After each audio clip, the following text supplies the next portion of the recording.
we are going to go over how to set up your animation workspace.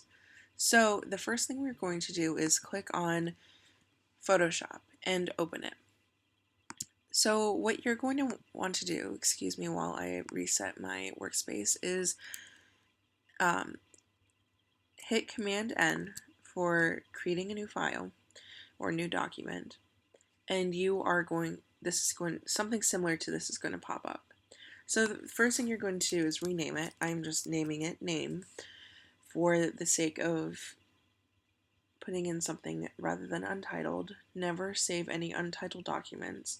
This will all pile up and become super confusing for you later, so the clearer the titles are for you, the easier it is for you to go through your files and understand what's going on.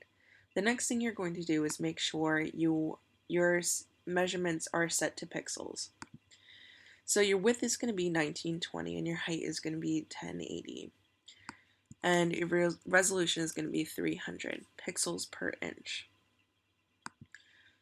From there, you're going to click Create. You're not going to mess with any of this preset or advanced options. So now that we have this workspace, we are going to go to Window and click on Timeline. This will give us a timeline here so that we can control what's going on in the video. We need to make sure all of our layers are unlocked for this animation process. So the next thing we're going to do is click on Create Video Timeline. From there, we are going to go to the Timeline menu and click on Loop Playback to allow loop playback when we want to go through and watch our clips so that we don't have to keep pressing play. The next thing we're going to do is click on Enable Timeline Shortcut Keys, and this will enable shortcut keys such as the arrow so that you can move forward with your arrow keys to move your mouse or your tracker along the line here. Now, the next thing we are going to do is actually go up to Layer and go to Video Layers and click on New Blank Video Layer. This will create a video layer that you can toggle between frames with your right and left arrow keys. This tracker will keep track of which frame you are on.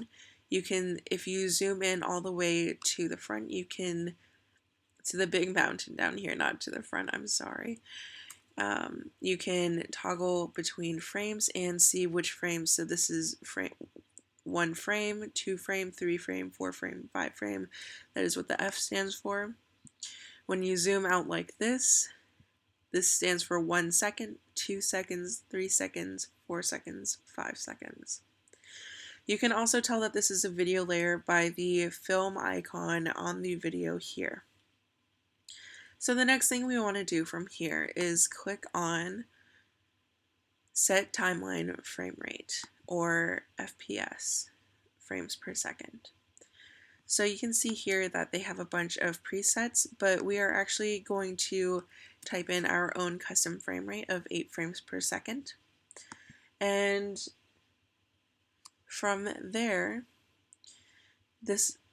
you will start your animation. You can always create more layers. If you need more layers, you just go to Layer, Video Layers, New Blank Video Layer, and you will move it to the end of the other layer, unless you want 2 animations going on in the same layer. If you have any more questions, please let me know in class, through email, or Schoology. I hope this was informative, and please rewatch if you ever feel like you need a refresher on how to create an animation workspace.